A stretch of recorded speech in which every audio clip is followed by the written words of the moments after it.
Olha só, na última aula nós paramos aqui no capítulo 4, versículos 11 e 12, tá? Irmãos, não faleis mal uns dos outros, e nós temos falado aí, né, estudando Tiago, quantas vezes ele toca no assunto de falar, desde o capítulo 1 ele já toca nisso, né? Ele já vem falar sobre todo homem seja pronto para ouvir, tardio para falar e tardio para se irar. E em toda a carta ele toca, e aqui no capítulo 3 é onde tem aquele texto clássico falando da língua, e ainda no 4 ele está falando essa questão de não falar mal uns dos outros. Tome cuidado para ser líder, aquele que é líder vai receber maior juízo, e o líder, como nós falamos na aula passada, corre mais risco de falar errado, porque o líder acaba falando bastante diante das pessoas. E é isso que ele está aqui, ó, no 4:11, falando: irmãos, não falem mal uns dos outros. E nós terminamos a aula passada falando desse bloco, e a gente vai então agora para esse, a partir do versículo 3. Né? E veja que interessante agora, ele fala assim: atendei agora vós que dizeis. De novo ele está falando de falar, né? Ou ele está fazendo um link com o falar. Mas vamos ler então aqui do 13 ao 17, para nós vermos o que ele está nos explicando aqui. Atendei agora vós que dizeis: hoje ou amanhã iremos para a cidade tal, e lá passaremos um ano, e negociaremos e teremos lucros. Vós não sabeis o que sucederá amanhã, que é a vossa vida. Sois apenas como neblina que aparece por instante e logo se dissipa. Em vez disso, devíeis dizer: se o Senhor quiser, não só viveremos, como também faremos isto ou aquilo. Agora, entretanto, vos jactais das vossas arrogantes pretensões. Toda jactância semelhante a essa é maligna. Portanto, aquele que sabe que deve fazer o bem e não faz isso está pecando. Então, veja que interessante, uma coisa que chama a atenção. Vocês lembram como ele normalmente às vezes começa um bloco, como é que ele se adereça, como ele se interessa à igreja, como é que ele fala com os membros da igreja? Nós falamos aqui em algumas aulas. Como é que ele trata? Meus irmãos, meus amados irmãos. Lembra que a gente viu que várias vezes ele faz isso? Aí chama a atenção que agora ele fala: atendei agora vós que dizeis. Ele não fala meus irmãos. Ele está: atenda agora vocês que dizem tal coisa. Isso daí dá a ideia para alguns de que talvez ele não esteja falando diretamente aos membros da igreja, e sim gente que talvez frequentasse a igreja, ou gente próxima da igreja, porque ele não está chamando eles de irmãos, e ele está se dirigindo a um grupo, que é um grupo de comerciantes. A gente vê claramente pelo conteúdo que ele está se dirigindo a comerciantes. Então alguns levantam uma questão: será que ele está falando para os membros da igreja? E aí, até mesmo porque o próximo texto, e aí que vê o seguinte, ó, esse bloco ele está falando para comerciantes.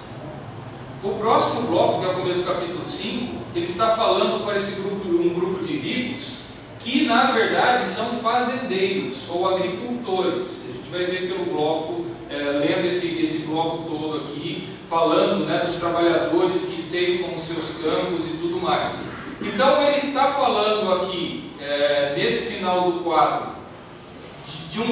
para um grupo de comerciantes, de negociadores, de mercadores, e a outra parte ele vai falar para um grupo de fazendeiros ou agricultores e em suma também gente muito rica. Então o que acontece? Para esses dois grupos ele não chama de irmãos. Atendei vós, irmãos, não. Ele fala: atendei vocês que fazem isso, né? Vocês que dizem tal coisa.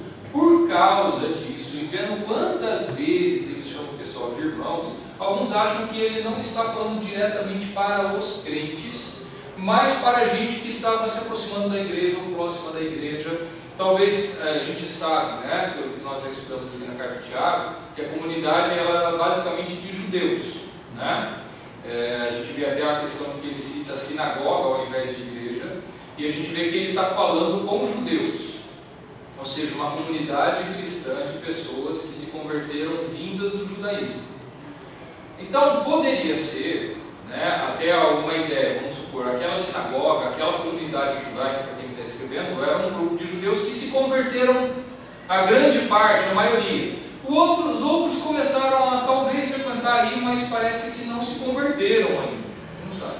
Por outro lado, alguns acham que não. O versículo 15 diz assim: em vez disso, devias dizer, se o Senhor quiser. Por isso, ele já está falando em termos, se o Senhor quiser. Um incrédulo nunca vai falar se o Senhor quiser, ele tem que ser um crente para ter que falar isso. Então tem essa mistura aí que o pessoal acha, quem é esse grupo para quem ele está se interessando, né? Para quem ele está falando. Alguns acham que sim, podem ser gente da igreja, mas é gente da igreja que não está entendendo a fundo o Evangelho de Jesus Cristo. E aí agora a gente entra na mensagem realmente aqui do que ele está falando para esse grupo. Ele não está falando simplesmente, né? A gente quando lê aqui, ele falou assim, atendo agora vocês que dizem, nós iremos, hoje ou amanhã iremos para a cidade tal, e lá passaremos um ano, negociaremos e teremos lucro.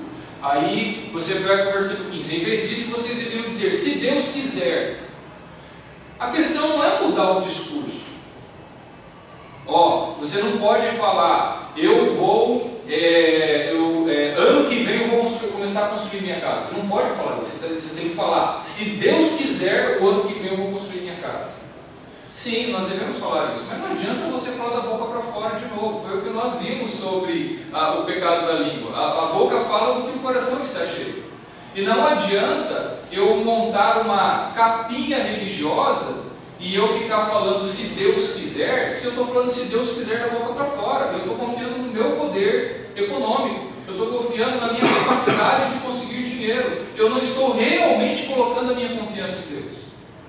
Não adianta eu ser religioso da boca para fora e achar que só o que Tiago está falando aqui, o que vocês precisam é a fórmula mágica.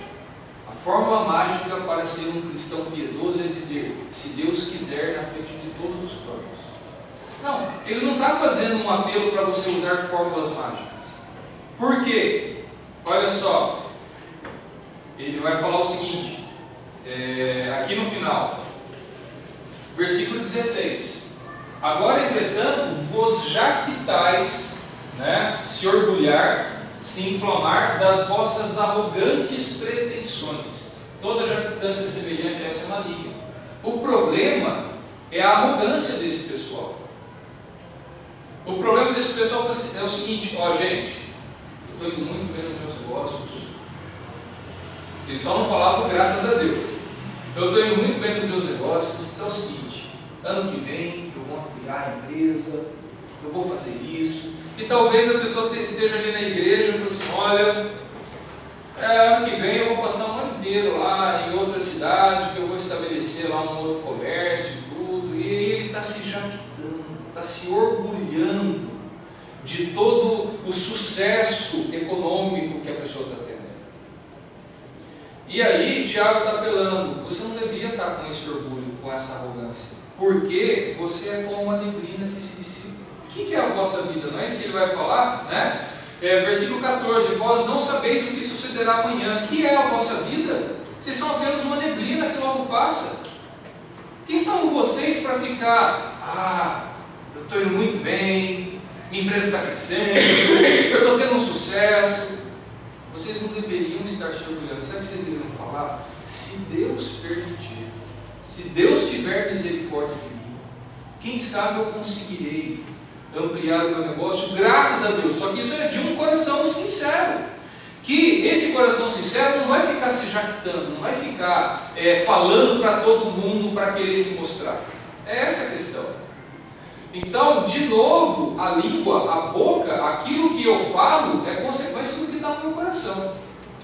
Porque esse que é o perigo, nós olharmos para essas questões, a questão do pecado da língua, disso que está acontecendo, eu limitar a usar um discurso arrumadinho, bonitinho.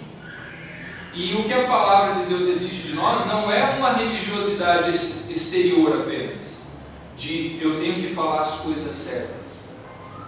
Que é uma mudança, ele está falando, o problema aqui é a arrogância de vocês, o problema aqui é o orgulho de vocês. O orgulho que está aqui, consequentemente, vai fazer você dizer, eu vou fazer isso, eu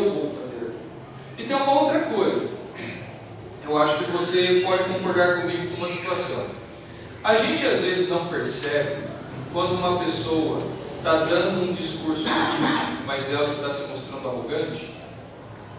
Ou seja, a pessoa fala, não, Deus tem me abençoado muito, amém, glória a Deus. Mas se você percebe, transparece na pessoa, que aquilo ali parece ser só da boca para fora. Parece, você transparece a arrogância. Então não adianta o discursinho certo. Ele falou, se Deus quiser, então está tudo bem. Né? Aquilo que está no coração, vai para fora, sai. Né? Eu acho que isso é uma coisa que nós temos que nos preocupar também, uma coisa que eu lembro da época do Oswaldinho. Alguns lembram o que é Oswaldinho, né? Bastante gente lembra o que é Oswaldinho, né? O missionário evangelista psicólogo nosso, né? Eu acho que ele está em Campinas. Não, foi para São Paulo. Está em Ribeirão Preto. Ribeirão Preto agora? Ribeirão Preto. Mas o que aconteceu, uma vez eu lembro que ele mostrou um negócio que chamam de janela de Johari ou Johari. Não sei quantos já ouviram falar disso. É que na verdade diz assim, tem uma parte, quando as pessoas olham para você e você se olha, quando você se vê, tem uma parte de você que só você conhece, mas absolutamente ninguém conhece. E ninguém vê, só absolutamente você. Tem uma outra parte de você que você e as pessoas conhecem. Tem uma outra parte de você que você conhece, mas os outros veem de outra forma. Mas o mais grave, tem uma outra parte que só os outros conhecem de você e você não conhece de você mesmo. Por causa, você transparece uma coisa, você acha que você é desse jeito, você acha que você está transmitindo às pessoas que você é isso, mas na verdade as pessoas veem transparecer que você não é aquilo que você acha que você está transparecendo. E só as pessoas enxergam, você não consegue enxergar isso. Isso é uma área da psicologia e tudo. E às vezes é isso, às vezes as pessoas ficam, a gente fica surpreso se nós pudéssemos, pegar a Yara, ele ali e falar assim, faz um retrato de mim, o que você acha que eu sou? Você acha que eu sou isso? Assim? Né? Não, mas só você acha isso, daí você vai para todo mundo acha a mesma coisa, e você talvez, mas eu nunca imaginei isso. Então, isso é não sei quem é esse Johari aí, o que é, psicologia, seja o que for, né? Não entendo nada disso. O que eu estou dizendo é que às vezes nós transparecemos a uma parte de nós que por mais que você queira esconder o seu coração aparece. Tá? Seja numa circunstância, seja no dia a dia, nós não temos como esconder nada. Nós conseguimos esconder muitas coisas das pessoas, de Deus a gente é impossível, né? Mas então é essa questão, não é só questão de parecer certo, de ter o discurso certo. Se aqui estiver certo, naturalmente vai transparecer, até mesmo sem você perceber. Essa que é a... E é isso daqui que tem que mudar, é o coração. Então não adianta ter o discursinho certo, e eu posso ter gente que fala todos os dias, se Deus quiser, glória a Deus, amém, glória a Deus. Mas a pessoa com o coração fala assim, bom, agora já dei o discursinho certo, eu vou, quando ela está nos negócios, ou seja, numa outra circunstância, ela esquece de Deus e aí confia só na força dela mesma. E aí o que adiantaria o discursinho perfeito, né? E para terminar esse bloco, é interessante aí o versículo 17. Portanto, aquele que sabe que deve fazer o bem e não faz, nisso está pecando. Tentando ligar com o texto em si, essa mensagem, aquele que sabe que deve fazer o bem e não faz, nisso está pecando, ele até parece assim um pouco distoante do conteúdo. Só que alguns acham que seria assim, não. Tiago, ele parece distoante porque esse aqui deveria ser um ditado ou uma máxima do povo judaico. Alguns acham que vem disso daí, que Tiago está citando algo que já era conhecido da comunidade, ou conhecido entre os judeus, ou até mesmo entre os cristãos que tenha surgido entre os cristãos. Mas isso ele está inserindo um provérbio, um ditado, ou alguma coisa assim, ligando com o que ele está falando. E de certa forma ele está falando o seguinte: Agora, vocês mercadores que acabaram de ouvir essa minha recomendação, se vocês sabem agora o que vocês devem fazer, e se vocês não fizerem, vocês estão pecando. Tá? Se vocês sabem que não adianta, que vocês não podem ficar sendo arrogantes e se jactando, se orgulhando do sucesso empresarial de vocês, ou da expansão empresarial de vocês, se vocês continuarem nessa prática, vocês estão pecando. Ah, mas imagine uma comunidade judaica. Mas eu não estou quebrando nenhum dos mandamentos. Não existe nenhum mandamento que diz assim, não se orgulharás. Eu não estou quebrando nenhum mandamento. Se você sabe o que é certo e você não está fazendo, nisso você está pecando. Então, e aí isso vem para a gente, né? E eu acho que esse texto também, nós podemos tirar ele do contexto para aplicar nas nossas vidas, no sentido de que, se você sabe, né, que deve fazer o bem e não faz, isso está pecando. É aquela questão da omissão, em primeiro lugar, né? E nós corremos muito risco de pecar por omissão, né? Eu sei que deve ser feito aquilo, de novo, uma questão, eu sei que eu preciso advertir tal pessoa, ou eu sei que eu preciso ajudar tal pessoa, e eu me abstenho. Eu arranjo as minhas desculpas para dizer eu não posso, né? Aquele que sabe que deve fazer o bem e não faz, isso está pecando. E como nós estamos num mundo muito egoísta, muito centrado no eu, nós estamos inundados com este mundo, com essa sociedade, corremos o risco de sermos pessoas muito egoístas, muito centradas em nós. É muito fácil nós arranjarmos desculpas para nós não fazermos o bem. É dizer, eu estou ocupado, eu não posso, não vai dar tempo, ou qualquer coisa nesse sentido. Agora a palavra diz, se você sabe que você deve fazer o bem e não faz, nisso você está pecando. Coisas simples, por exemplo, eu às vezes percebendo, às vezes vem algumas pessoas na internet, mensagem no Facebook, no WhatsApp, pedindo ajuda. Não são pessoas da igreja, ajuda, por exemplo, eu tenho essa luz aqui, está aqui, porque eu coloco as minhas aulas na internet, né? E tem lá centenas de pessoas que assistem e tudo mais. Aí as pessoas entram em contato pedindo ajuda. Tem lá o irmão assim, olha, eu sou pastor da Assembleia de Deus, aqui no interior da Bahia, eu nunca estudei, eu queria conhecer, você não poderia fazer isso, me mandar material e tudo mais. E às vezes várias outras pessoas entram em contato, isso é apenas um exemplo. E às vezes fala assim, olha, mas eu tenho um curso de inglês para preparar, eu tenho que preparar a aula de Tiago, eu tenho que ficar com a minha esposa que está grávida, né? Eu preciso cuidar, eu tenho as minhas prioridades, tem família, tem igreja e tudo, mas eu posso muito facilmente falar assim, olha, é o seguinte, eu não tenho tempo para isso e tudo mais, ou eu vou ignorar, eu nem vou responder. Só que apesar de ter esse monte de coisa para fazer, eu não tenho tempo de dar uma bisbilhotadinha no Facebook, então por que eu não abro mão de dar uma bisbilhotadinha no Facebook e ajudo o irmãozinho? Então aquele que sabe que deve fazer o bem e não faz, nisso está pecando. Porque às vezes nós não queremos ajudar porque incomoda a gente, tira a gente do nosso conforto. Então esse que é todos os dias, em várias circunstâncias, você tem que crucificar o seu eu, se entregar ao Senhor Jesus. Eu falo, todos os dias nós temos que nos converter ao Evangelho de Jesus Cristo. Todo dia eu tenho que acordar e dizer, hoje eu tenho que viver para a glória de Deus.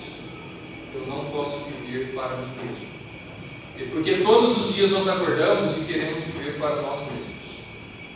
Nós queremos ceder. Aquele que sabe que deve fazer o bem e não faz, nisso está pecando. Vamos adiante? Se ninguém tiver um comentário sobre essa parte, nós vamos para essa parte que é pesada. Versículos 1 a 6, né? Isso.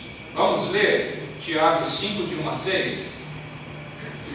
Atendei agora, ricos, chorai, lamentando, por causa das vossas desventuras que vos sobrevirão. As vossas riquezas estão corruptas, e as vossas roubagens comidas de traça. Verso 3.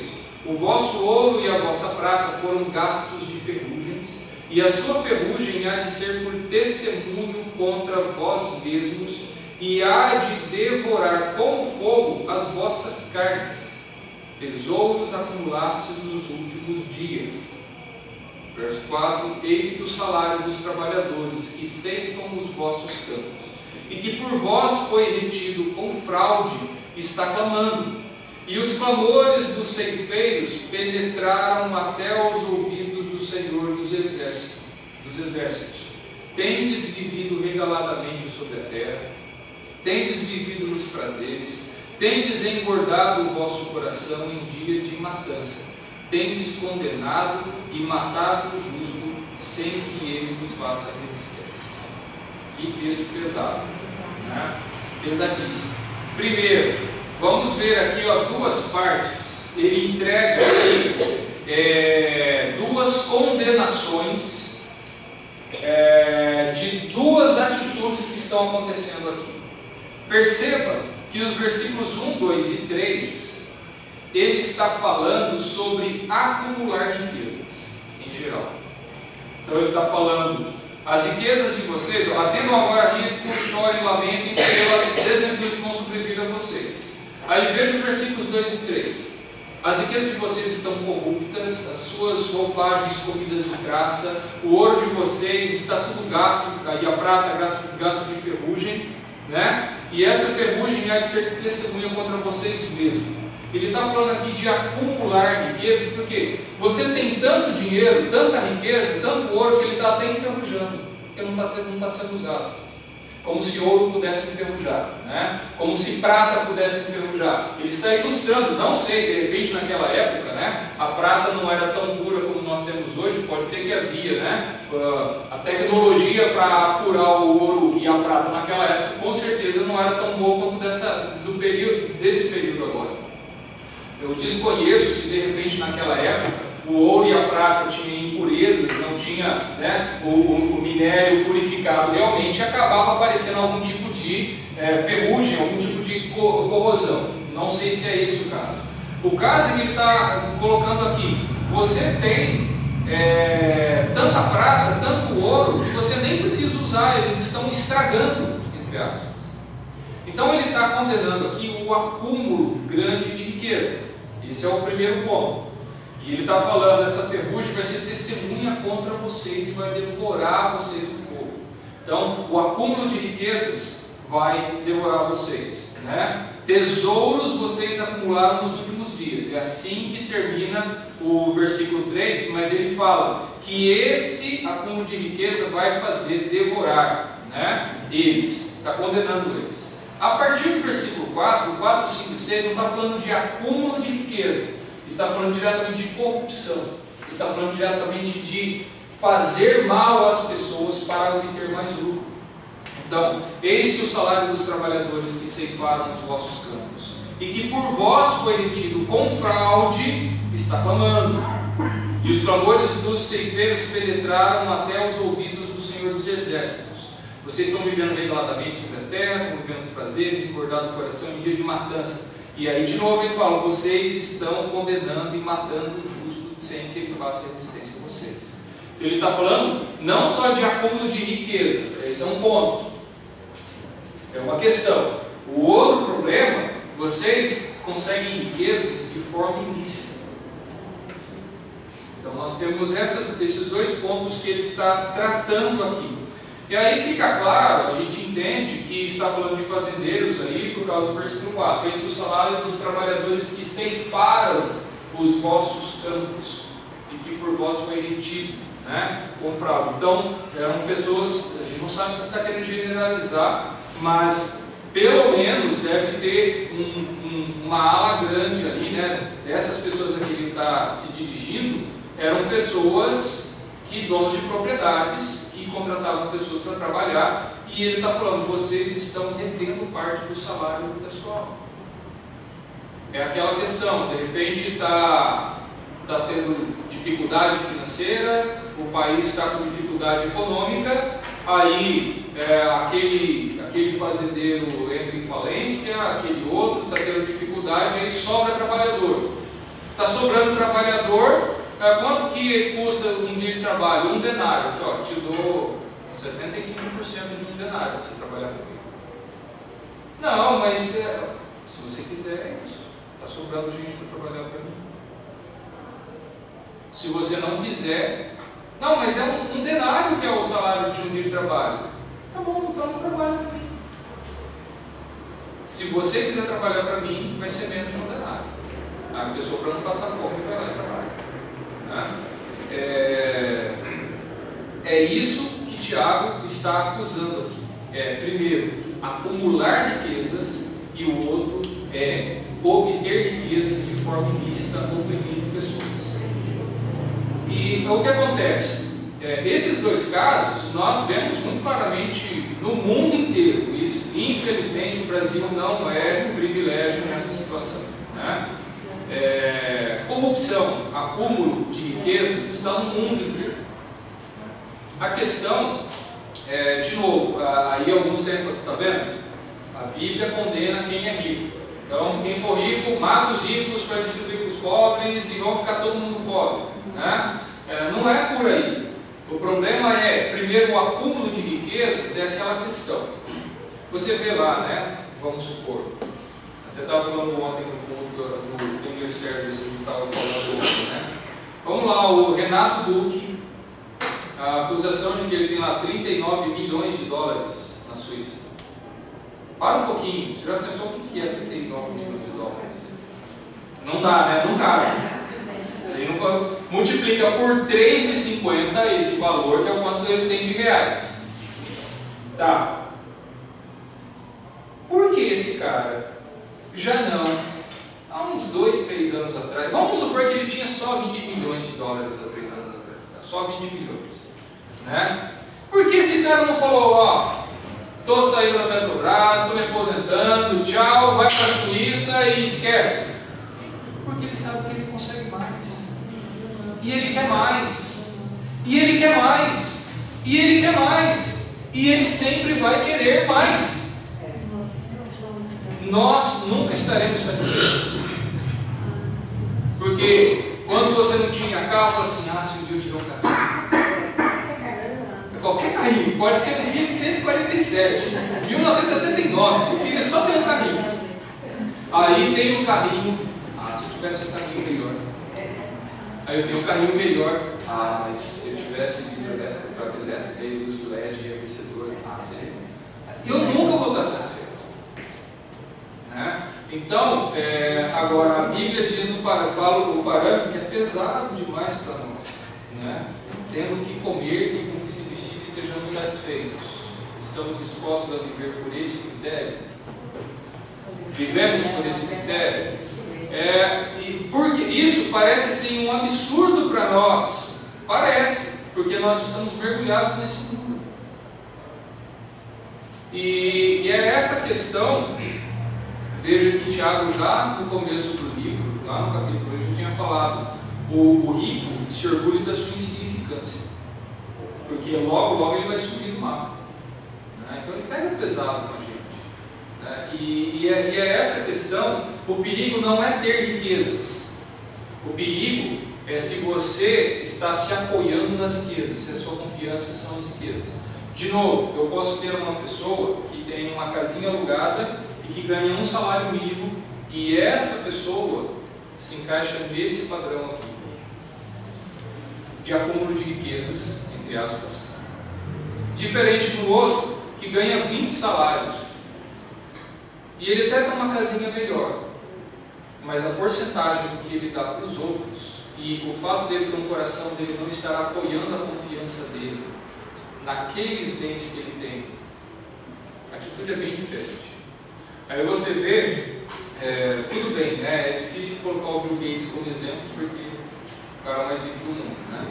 Mas ele faz parte de uma campanha de bilionários, e ele e um outro cara começaram de pedir para que todos os bilionários do mundo doem metade da riqueza deles para trabalhos filantrópicos. O Bill Gates já fez isso várias vezes, é que a quantidade de dinheiro que ele tem fica multiplicando, e ele fica doando, ele tem várias ONGs, ele e a esposa dele. E vários outros homens ricos, bilionários, estão desenvolvendo uma série de coisas, né? Mas vamos entrar no mundo real, né? Voltar para o nosso mundinho aqui. O problema é se eu fico assim, não, eu preciso conseguir isso, eu preciso conseguir aquele outro bem, eu preciso conseguir aquele outro bem, eu preciso comprar mais um terreno, eu preciso comprar mais uma casa, eu preciso fazer eu preciso fazer uma previdência particular, eu vou fazer uma segunda, eu vou fazer um plano B, e aquele negócio, né? Se você tem 10 milhões de reais, você coloca só 2 milhões aqui no Brasil, manda uns milhões para fora, investe ali, coloca no banco da Suíça, investe na Ásia, porque você nunca se sabe. E é por isso que as pessoas nunca vão estar satisfeitas com a quantidade de dinheiro. Só 2 milhões de dólares na Suíça? Vai que eu tenho que ir embora do Brasil. Eu não sei quanto tempo eu vou conseguir viver com 2 milhões de dólares. Então eu preciso de mais. Deixa eu colocar mais lá. Porque não adianta só ter plano A e B. Eu tenho que ter plano A, B, C, D e E. Aquele que coloca sua confiança no dinheiro, ele é servo do dinheiro. O texto que nós lemos ontem, né? Jesus fala, ou você serve Deus ou você serve as riquezas. Você não tem como servir Deus. É impossível. E se você servir as riquezas, você vai adorar Ele como seu Deus, você vai servir Ele e você não vai ter paz no seu coração. Não vai ter paz no seu coração, porque Ele nunca vai ser suficiente. Então, talvez nós não sejamos fazendeiros riquíssimos, cheios de dinheiro e tudo mais, que nós estamos acumulando riquezas dobradas, né? Mas talvez nós tenhamos essa atitude de querer confiar em cavalos, em carros, confiar em riquezas, confiar na nossa conta bancária, confiar nessas coisas. E até o texto que Jesus fala disso, que você não pode servir a Deus, ou Deus ou o dinheiro, ele vai falar, olha os lírios do campo, eles não crescem nem firmam, mas o Senhor sustenta eles, e nem Salomão se vestiu como qualquer deles. E o texto diz, o seu pai sabe que vocês precisam dessas coisas. Ele sabe que vocês precisam. Então, mas é difícil às vezes nós confiarmos, e nós precisamos lutar contra isso. A nossa vontade de querer ter o controle do nosso futuro, das nossas finanças, e eu preciso me garantir. Agora, a coisa fica mais grave a partir do versículo 4, porque ele vai falar não só de acumular riquezas, ele está falando de você conseguir riquezas oprimindo outras pessoas, ou passando a perna em outras pessoas. Talvez nós não tenhamos acesso a oprimir outras pessoas, mas o que acontece? Olha só, posso colocar um caso pequeno e simples, mas que mostra isso muito bem. Um irmãozinho, isso foi há anos atrás, né? Um irmão da igreja chegou para mim e trabalhava para um outro irmão da igreja. Um irmão tinha uma empresa aqui em Ribeirão. E esse outro irmão da igreja trabalhava na empresa desse irmão. Todo mundo aqui, né? Aí esse que era funcionário, falou assim, o duro é que ele toda vez, né, ele pede no fim do expediente se a gente não pode ficar mais uma horinha, 2 horinhas, porque ele precisa, porque tem muito trabalho, porque tem prazo, porque o cliente pediu e tudo mais. Aí a gente fica 1 hora, 2 horas, porque depois vem falando que a situação está difícil, que a gente tem que trabalhar muito, porque senão vai ter que cortar gastos e tudo. Então a gente sente uma ameaça e um constrangimento para trabalhar mais, mas nunca sequer falou em pagar a hora extra. E nunca pagou a hora extra. Então eu tenho que trabalhar 2 horas a mais, às vezes 3 horas a mais. Não são todos os dias, mas às vezes chega na sexta-feira, a pessoa pede. O irmão aqui da igreja pede. E se eu falar não, eu não estou me doando para a empresa. Quando tem a reunião da equipe, fala assim, a gente tem que se doar, né? Nós somos uma equipe, nós temos que nos esforçar. Então esse discurso serve para a gente, nós funcionários. Mas ele nunca deu 1 hora extra para absolutamente nenhum dos funcionários. E todo mundo reclama. Então essa é uma forma, um exemplinho, talvez da forma como a gente pode oprimir. Agora tem o outro lado também. Eu, funcionário, não posso estar roubando o meu chefe, o meu patrão. Não, eu não roubo não, nunca levei nada para casa. Então, mas vamos falar, quanto tempo você fica no Facebook? Gente, é estatística. A gente trabalhando com redes sociais, por exemplo, uma estratégia no Facebook, para você conseguir o máximo de visualizações, você tem que saber quando tem mais gente naquele momento. Porque a hora que você coloca o seu post no Facebook, né, depois de um tempinho outro amigo coloca, outro amigo coloca, outro amigo coloca, o seu post vai ficando lá para baixo. Então, o que você tem que fazer é conseguir colocar o seu post na hora que você sabe que tem mais gente. Porque mais gente pode visualizar ele. A estatística no Brasil é que por volta das 8h15, 8h30 ou 9h15, 9h30 tem um pico de pessoas. Por quê? Aí o pessoal vai analisar. Na maioria das empresas, o pessoal chega ali no computador, os funcionários vão para o Facebook primeiro, dá uma olhadinha, responde, faz comentário, posta alguma coisa, aí depois dos 15, 20 minutos, meia hora, começa a trabalhar. Mas a pessoa já bateu o ponto às 8 horas. Mas ela vai gastar 20 minutos primeiro no Facebook e depois. Ou começa às 9 horas, vai gastar 20 minutos, só virar as 20. Né? Depende da empresa. Tem empresa que teve que bloquear o Facebook. Né? Tem empresas que eles já bloqueiam o pessoal da informática, de TI. O pessoal de TI, eles bloqueiam. Né? Se a sua empresa não bloqueia, tome cuidado, porque eles estão rastreando. Você tem o log lá, tipo, se o pessoal de TI quiser, ó, me mostra todos os sites que o funcionário está acessando, eles pegam isso no tapa. É a coisa mais simples do mundo, tá? E eu já vi numa empresa acontecer isso. Chegaram, a empresa chamou a atenção do funcionário, ó, você está acessando muito Facebook. Não, eu não estou acessando não, você está acessando. Você quer que eu pegue o relatório das horas, exatamente que horas você acessou, quanto tempo você ficou e você saiu, e todos os dias, a cada hora que você entrou para fazer uma consulta, eu pego para você. Então, isso é a coisa mais simples do mundo. O Leandro mais deve saber como isso é fácil, né? Simples. Então, o que acontece? Nós podemos estar defraudando, né, também. E é isso que nós precisamos olhar. E isso é uma coisa que nós temos que ter muito temor. E, de novo, por isso que olhar para esse texto aqui, lembra que eu falei semana passada, às vezes nós olhamos para esse texto e nós falamos assim, olha que legal, mas isso aqui não é comigo, né? Porque eu não sou rico. Primeiro, já falei várias vezes aqui, o primeiro perigo é você dizer que você não é rico. Isso é perigosíssimo. Nós somos ricos, nós todos somos ricos. Se você tem uma casa, se você tem um salário, se você tem 3 refeições por dia, você é rico. Compare com o resto da humanidade, você é rico. Acabou. Tudo bem, nós podemos ser pessoas mais ricas e menos ricas, mas nós somos ricos. Então, e aí nós precisamos olhar para esse texto e ver se nós caímos em algum desses problemas e tudo mais. Agora, aqui, é claro, ele está colocando alguns casos graves, né, de estar oprimindo pessoas, tirando o salário das pessoas, forçando e até ele falando, verso 6. Tendes condenado e matado o justo sem que ele vos faça resistência. E o pessoal faz ligação com aqueles textos anteriores, né?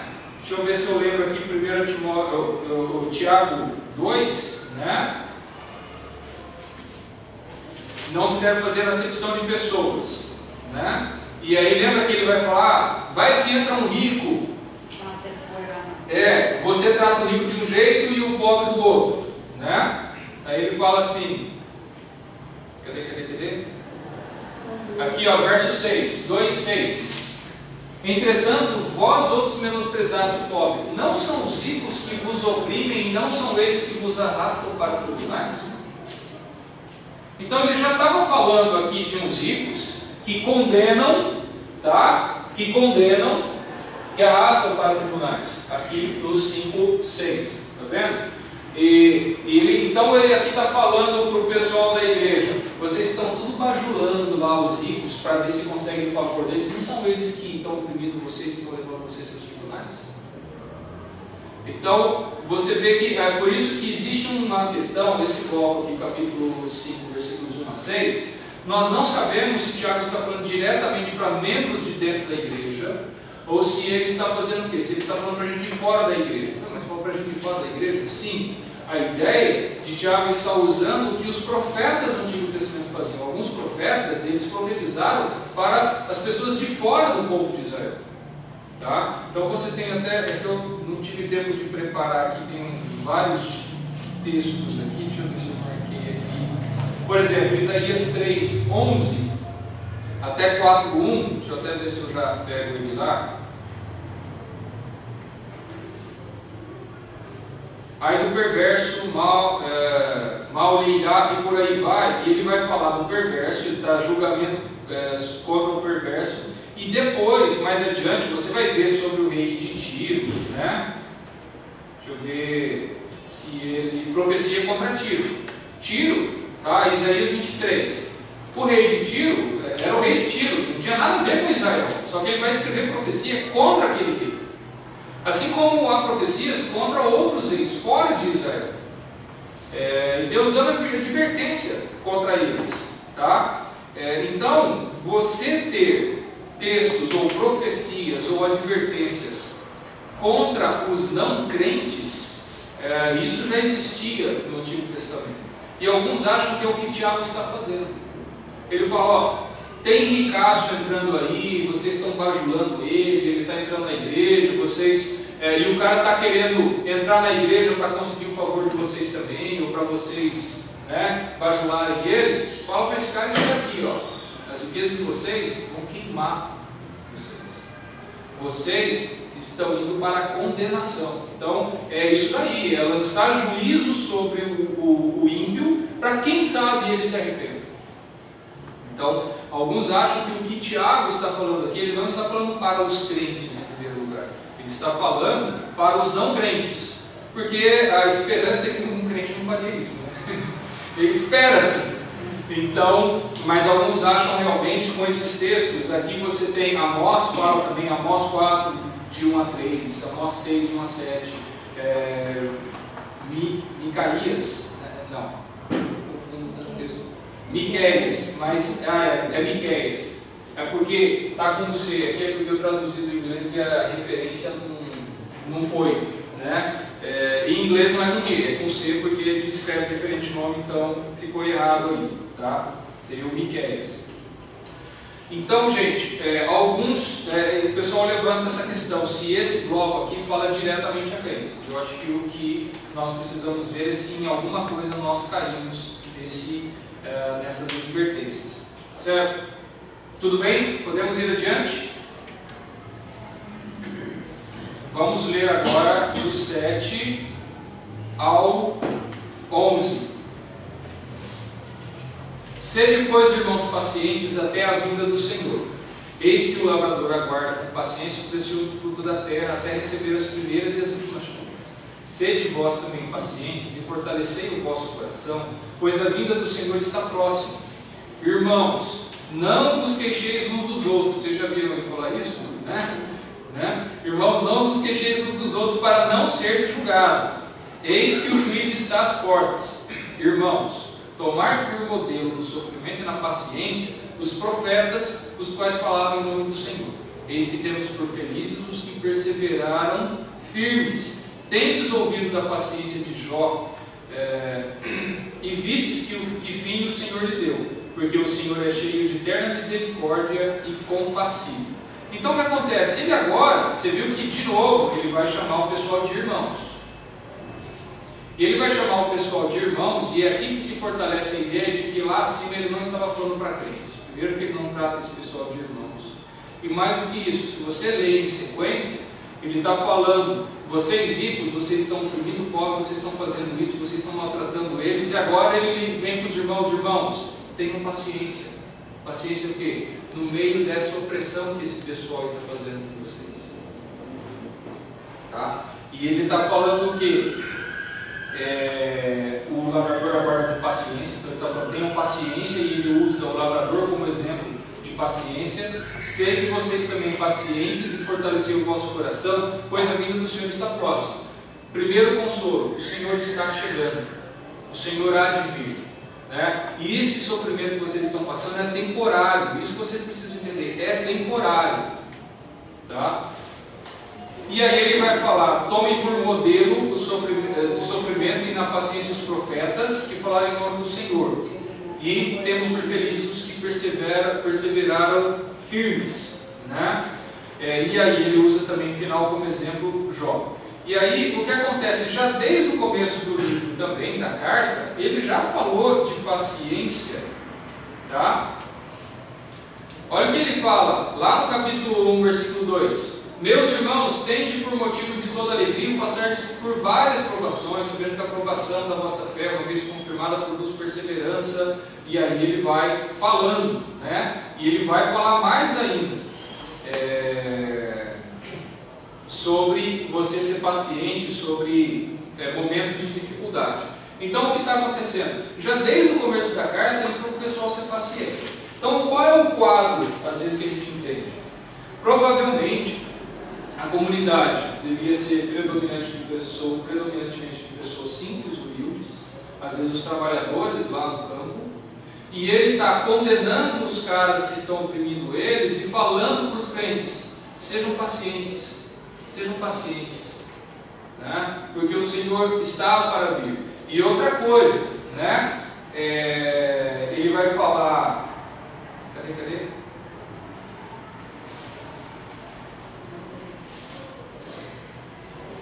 Eu queria ver ele falar, versículo 9: não se queixar uns dos outros para não serem julgados.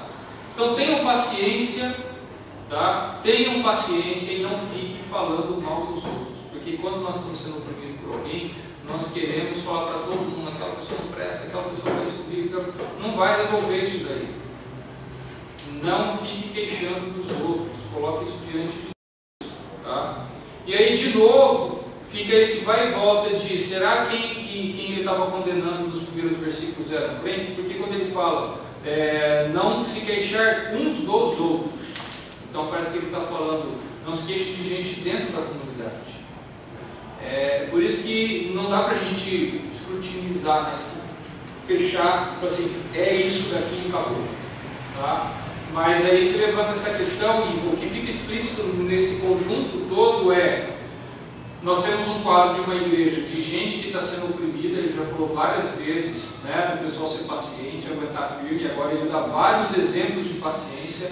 Vejam os profetas, veja Jó, veja o lavrador, são pessoas que esperam com paciência, se consolem de que o Senhor está vindo. Então, nós temos pessoas que estão sofrendo e precisam ser pacientes. Provavelmente eles estão sofrendo porque tem gente oprimindo eles.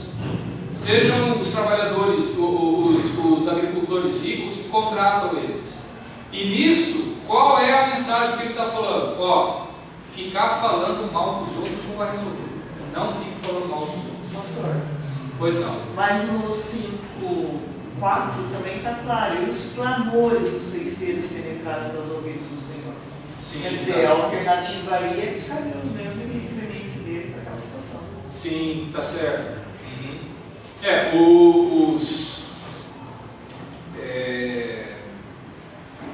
Os ceifeiros estão clamando ao Senhor. Isso. Né? Ao Senhor dos exércitos. Né? Até penetraram as ouvidas. Exatamente. Ele está colocando. E aí que está também por outro lado. É assim: não fique falando mal dos outros. Se você quer falar mal de alguém, fale mal de alguém para Deus somente.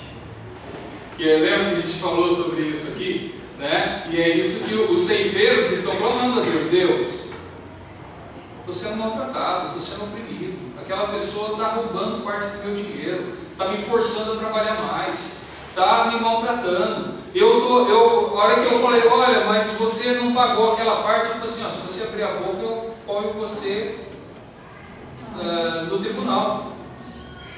Então eu estou sendo oprimido, né? Agora você vai fazer isso, você vai falar para Deus, porque o problema é que isso acontece, tá? Você é pobre, pessoa oprimida, só que você vai ficar envenenando todo mundo e não resolve nada. O que está sendo a advertência aqui é: ficar falando mal dos outros não resolve nada. O que resolve é clamar ao Senhor. E o Senhor fala: tenha paciência. Tenha paciência, né? Então é tudo isso daqui. Agora, deixa eu abrir um parênteses. Olha só, os clamores do dos ceifeiros penetraram até os ouvidos do Senhor dos Exércitos. De novo, é um apelo que a gente faz aqui. Deus tem vários nomes, vamos supor, né? Vários pessoas chamam de epitetos. O Senhor, cantamos lá embaixo, né? O Senhor é minha paz, Shalom, Jeová Jireh, Jeová Tsidkenu e tudo mais. Cada momento é propício se referir a Deus de uma forma. Ele está usando aqui Senhor dos Exércitos, porque Deus vai vir como um militar para julgar você. Ele não vai dizer, penetrar até os ouvidos do Senhor que é a minha paz. Não. Ele está mostrando, Deus, Ele é justiça, e Ele vai vir com o exército dele para julgar você. Então é por isso que ele se refere a Deus como o Senhor dos Exércitos. Então a cada momento, você se refere a Deus de uma forma. Isso que eu já falei para o pessoal, né, às vezes nas orações. A pessoa quer lá, ó Deus de Abraão, Isaac, Jacó, tu que és o Senhor e tal. Então, Senhor, ajuda o irmãozinho lá que está doente em nome de Jesus, amém. Não, espera um pouquinho. Se você quer falar Deus de Abraão, Isaac e Jacó, você vai ler. O único objetivo de chamar Deus de Abraão, o Deus de Abraão, Isaac e Jacó, é lembrar que Ele é o Deus da aliança, que Ele fez a aliança com Abraão, que Ele fez a aliança com Isaac, que Ele fez a aliança com Jacó, que Ele fez a aliança com o povo de Israel, que Ele fez a aliança eterna com a igreja, e eu estou clamando a Deus pela fidelidade dEle diante dessa aliança. Agora, se eu vou orar por enfermos, eu posso usar outro termo, eu não vou ficar usando o termo só porque é bonitinho. É a mesma coisa, quando você quer, né, seu filho vai pedir alguma coisa para você, ele é esperto, ele vai falar assim, poxa, pai, o senhor é legal pra caramba, eu gosto muito, né, de você, é tão gostoso, então, né, agora, se o seu filho, sua filha fez uma coisa errada, né, às vezes você fala assim, o senhor é tão bonzinho, é tão legalzinho, e você vai tentar se aproximar de acordo com o momento, com o ambiente. É a mesma coisa que eu vou fazer diante de Deus. Se eu estou angustiado, Deus, o Senhor é quem está sempre presente comigo em todas as circunstâncias. Se eu estou alegre, Deus, o Senhor é a minha alegria, o Senhor é a minha paz, eu vou tratar Deus como aquilo que é propício para o momento. Por isso, Tiago está fazendo isso aqui, o Senhor dos Exércitos. Tá? Importante nós percebermos isso. E veja como Paulo se refere a Deus, às vezes na introdução às cartas e tudo mais. Preste atenção nisso. Tá? Gente, está terminando o nosso tempo, já praticamente terminou, né? E nós vamos começar aqui o versículo 7, e nós já estamos no final da carta. Ó. Temos esse bloco aqui até o 11, e depois do 12 ao 20. Nós não vamos conseguir estudar esse bloco hoje, então nós vamos terminar por aqui, tá? Então eu gostaria que você durante a semana lesse, pelo menos umas 2 vezes isso aqui, tá? Para nós, semana que vem, concluirmos a carta de Tiago.